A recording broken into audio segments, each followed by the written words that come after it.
시청자 여러분 안녕하십니까? 8월 18일 기본과 원칙을 지키는 YBC 뉴스입니다. 경기도가 따복버스를 시범 운행하기 시작하면서 도내 교통취약 지역의 교통 문제를 얼마나 해결할 수 있을지 귀추가 주목되고 있습니다. 경기도가 교통소외 지역에 희망을 전하는 따복버스를 지난 14일부터 올해까지 교통취약 지역을 중심으로 시범 운행을 실시하고 오는 2017년까지 점진적으로 확대해 나가겠다고 밝혔습니다. 이어 경기도는 올해 따복버스 시범 운행 사업에 총 5억 원을 투입할 계획이며 가평, 김포, 시흥, 포천에 각각 한 곳, 파주에 2곳이 선정돼 총 5개 시군에 6개 노선이 운영된다고 전했습니다. 시범 운행에 앞서 따복버스에 시승한 남경필 경기도지사는 지역 및 시간대별 버스 이용 현황 등 빅데이터 분석을 활용했으며 시범 운행 후 주민들이 요구하는 불편사항이나 보완점은 도와 시군이 적극 개선하겠다고 밝혔습니다.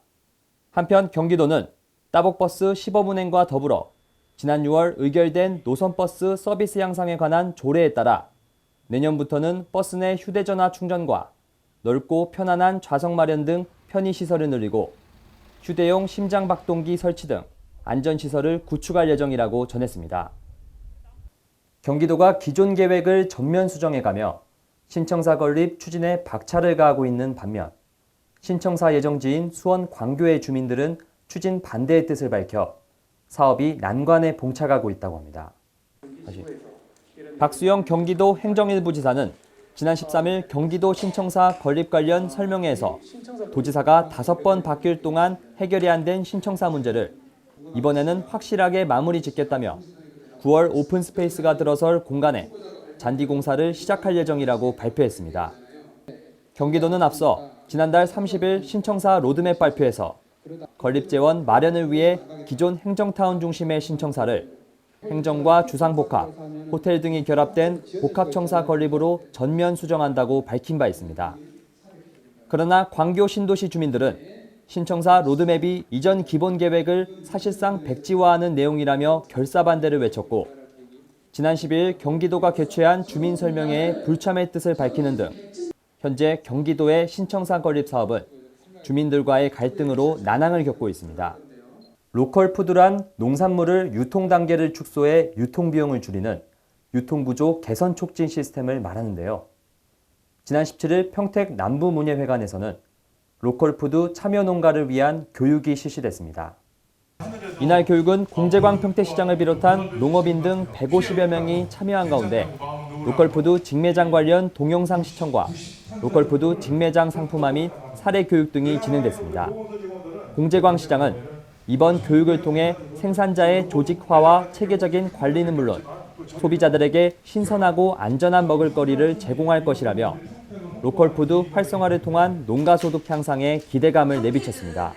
이어 현재 1개소인 로컬푸드 직매장을 내년에는 이충레포츠 공원 주변에 추가로 설치할 계획이며 오는 17년까지 오성면 생태공원에 81억 원을 투자해 로컬푸드 종합센터를 건립할 예정이라고 전했습니다. 어제 하남에서는 한 운전자의 졸음운전이 7중 연쇄추돌 사고로 번지는 끔찍한 사고가 있었습니다. 오늘 새벽 시흥에서는 화재 사고로 잠시 소동이 빚어졌지만 소방서의 빠른 대처로 인명피해는 없었습니다.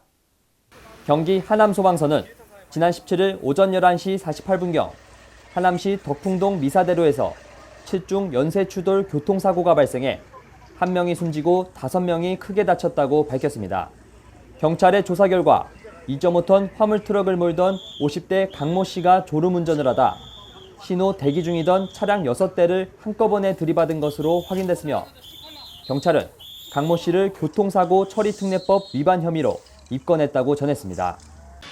경기 시흥소방서는 18일 새벽 0시 3분경 목감동 한우 식당에서 화재가 발생했고 순찰 중이던 경비업체 직원이 신고했으며 40명의 소방력을 동원해 현장 도착 14분 만에 화재를 진압했다고 밝혔습니다. 시흥소방서에 따르면 전선 등 전기적 요인에 의한 화재로 원인을 추정하고 있으며 다행히 인근 카센터로 불길이 번지지 않도록 신속하게 화재를 진압해 약 1억 5천만 원의 재산 피해를 경감하고 인명 피해를 막았다고 밝혔습니다. 졸음운전으로 인한 사고는 2차 사고의 위험이 있어 대형 사고로 이어질 확률이 높습니다. 자신의 몸과 더불어 남에게 범죄를 저지르게 되는 졸음운전, 각별히 주의하셔야겠습니다. 뉴스 마칩니다. 고맙습니다. 여러분은 지금 뭔가 원칙을 지키는 YBC 뉴스를 YBC 뉴스를 시청하고 계십니다.